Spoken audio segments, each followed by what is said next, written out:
on the Bangladeshi side, I have, of course, spoken to many people who were involved for all the people who were traumatized and suffered in that conflict. And I think that is really the duty of the international bodies, even at this late stage. The answer to your last question is no. Nobody paid me. I'm Sarmila Bose from the University of Oxford.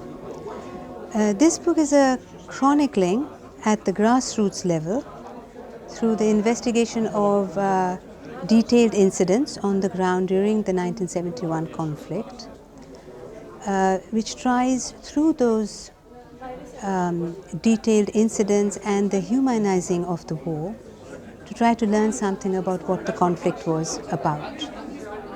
I worked on this for a number of years. The main part of the research, which included fieldwork in Bangladesh and Pakistan, was done between roughly 2003 and 2007, and some of the work was done in the United Kingdom and some in the United States. In Bangladesh, I talked to a large number of people who were present either as participants in something or eyewitness to something at the specific incidents that I was investigating.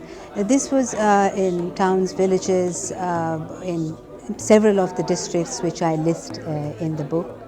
And the incidents that I looked at took place over a period of about a year. It starts around December 1970, January 1971, and it goes on to about March 1972. And so all of the people who were on the ground and were participants or eyewitnesses are the ones I focused on in Bangladesh. And so as you can imagine, there are a large variety of people there depending on where it was and what the incident was.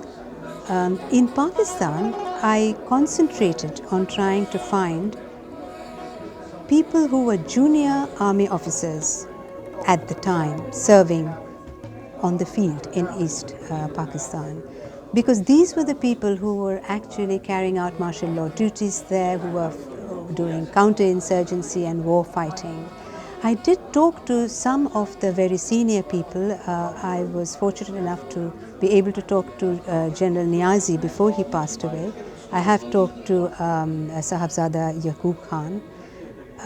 But mostly I concentrated on people who would have been captains or lieutenants or maybe majors at the time, or commanding officers in some of the regiments who were still alive. And ultimately, about 3 dozen or so army officers did speak to me in Pakistan, and a little bit more than that are the numbers of people who spoke to me in Bangladesh. It's hard to count because sometimes, especially in the villages in Bangladesh, if you're interviewing one person, you actually have 50 or 100 people around, and several of them also contribute their knowledge to the story.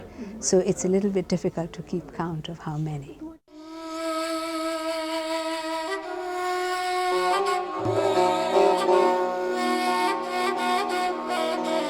Oh, 1971 has been with me since I was a child, growing up in Calcutta. I have memories of my own, of the trauma and the suffering that seemed to happen right next door to us. My family members were involved in refugee relief and so on at the time. And so it's been with me ever since then. It was my introduction to international politics. And so I long felt that I should write something about it, but the opportunity did not come until about 30 years or 35 years after the event. The narrative is actually very balanced, but there are people, I'm sure, in both Bangladesh and Pakistan who will have difficulty with it. That is because in the past 40 years, both countries, and India also in its way, have indulged in nationalist mythology building. And there hasn't been enough of dispassionate, systematic research on this conflict. And so, because so many of us have grown up with these narratives, and I myself grew up with the Indo-Bangladeshi dominant narrative. I myself did not know when I started this research that I would hear a different story. I didn't know that. When I started the research, I thought, because this is a very poorly documented conflict, that I would be filling in the details and strengthening the documentation of this conflict.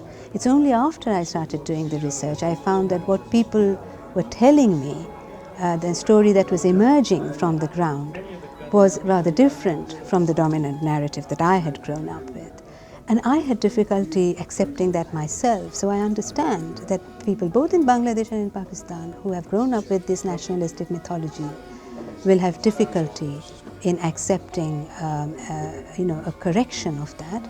But that is inevitable in any conflict and should have really come earlier.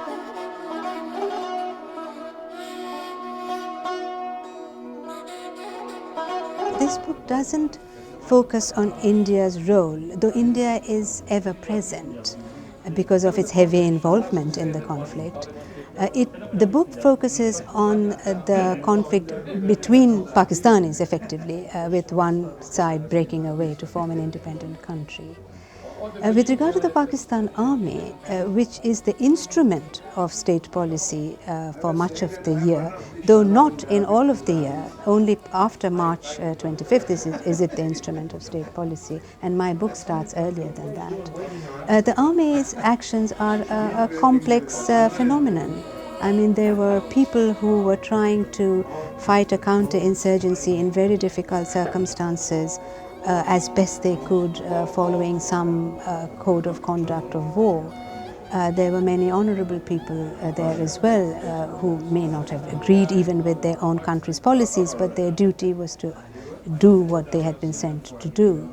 And there were others who committed crimes. So there are many nuances and complexities in all of the parties involved and all of the institutions involved. And that, I hope, will be a major contribution of this book, is to start a discussion about the complexity. Because what nationalistic mythologies do is to oversimplify. And that's been done on both sides. I'm afraid I found that there were no good guys in this story. All parties are bad guys. There are individuals who did noble things, and such individuals were on all sides. But so far as the parties in the conflict are concerned, there were no good guys in this story.